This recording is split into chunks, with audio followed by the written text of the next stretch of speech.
लेकिन ये स्टॉक कल 8 रुपए का जो लेवल है उसके आसपास जाकर बंद हुआ था। ये जो बड़ी तेजी आ रही है, क्या इसे मुनाफा वसूली के तौर पर इस्तेमाल करना चाहिए अगर नीचे किसी ने ले रखा है, या आपको लगता है कि थोड़ा और एक्सटेंड हो सकता है ये मूव? देखिए सर, जब ये स्टॉक 7 रुपए चल रहा था तो एक सज्जन को 3400 करोड़ शेयर शायद 10 रुपए में दिए गए हैं। तो आपको नहीं लगता कि वो अपना भाव आने पे माल बेचेगा? मतलब जिसको 34,000 करोड़ रिकवर करने हैं वो अपने 3400 करोड़ शेयर, जो भी मतलब फिगर ऊपर नीचे हो सकता है, क्या 10 रुपए में वो अपना माल नहीं बेचेगा रेट आने पे? तो जब इतनी बड़ी हो रही सप्लाई खड़ी है तो क्यों स्टॉक को बाई करना? इससे अच्छी स्ट्रेंथ आपको अदानी ग्रुप में मिल रही है।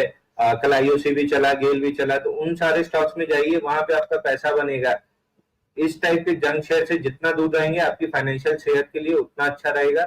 फिलहाल रेजिस्टेंस 880 पे है, एक प्रोबेबिलिटी है शायद वहां तक चला जाए। अगर निकलता है तो थोड़ी तेजी एक्सटेंड होगी, नहीं निकला तो वापस जो लो बना है 680 का वो टेस्ट करने आएगा। अच्छा सर, मुझे नहीं पता कि इसमें मैं इसकी आपकी बात को काउंटर नहीं कर रहा या फिर इसकी तेज़ी को मैं सपोर्ट नहीं कर रहा। लेकिन वो माल बिकने के लिए नहीं आएगा सर, ऐसा वाइडली एंटीसिपेटेड है, क्योंकि सरकार पहले भी इसमें स्टेक लिया था उन्होंने 33%, जो कि जो प्रेफ़रेंशियल इश्यू हुआ था उसके बाद घटकर 22.6% पर आ गया था। अब ये हिस्सा बढ़कर फिर से 49% पर पहुँचा है। अगर ऐसा हुआ तो सर ऐसा ही हो सकता है, कोई बड़ा निवेशक आए या फिर तो कोई किसी और को बेचा जाए ये माल।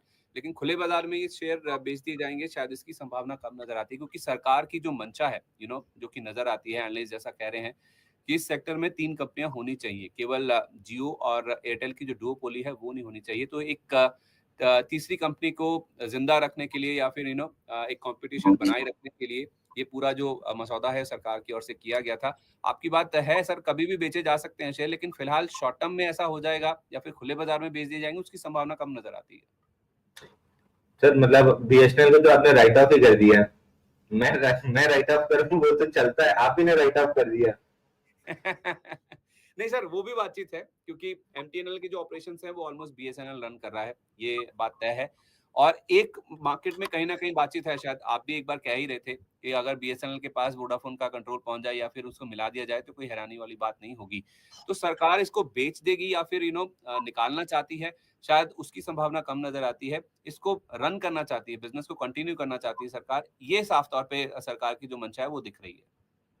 तो देखिए, आपकी मेरी बात दोनों डिबेटेबल हो सकती है, उस पर हम लंबा डिबेट भी कर सकते हैं, बट इन दी एंड पैसा तब बनेगा जब कंपनी में प्रॉफिट फ्लो होना स्टार्ट होगा। इस एंटीसिपेशन में होप में बाई करना कि प्रॉफिट बनेगा या कंपनी जिंदा रह जाएगी, hope is not a good trading plan.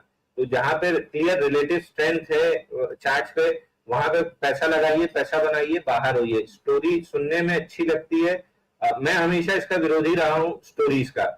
अगर स्टोरी के साथ चार्ट अच्छा है, बिल्कुल उस स्टोरी पे बिलीव कीजिए और प्ले कीजिए। अगर स्टोरी के साथ चार्ट अच्छा नहीं है तो फिर ये पीआर गेम हो सकता है या फिर हमारी मिस इंटरप्रिटेशन हो सकती है, क्योंकि अगर सब कुछ सही होता है तो चार्ट अच्छा होना चाहिए था, इंस्टीट्यूशन बाइंग दिखनी चाहिए थी।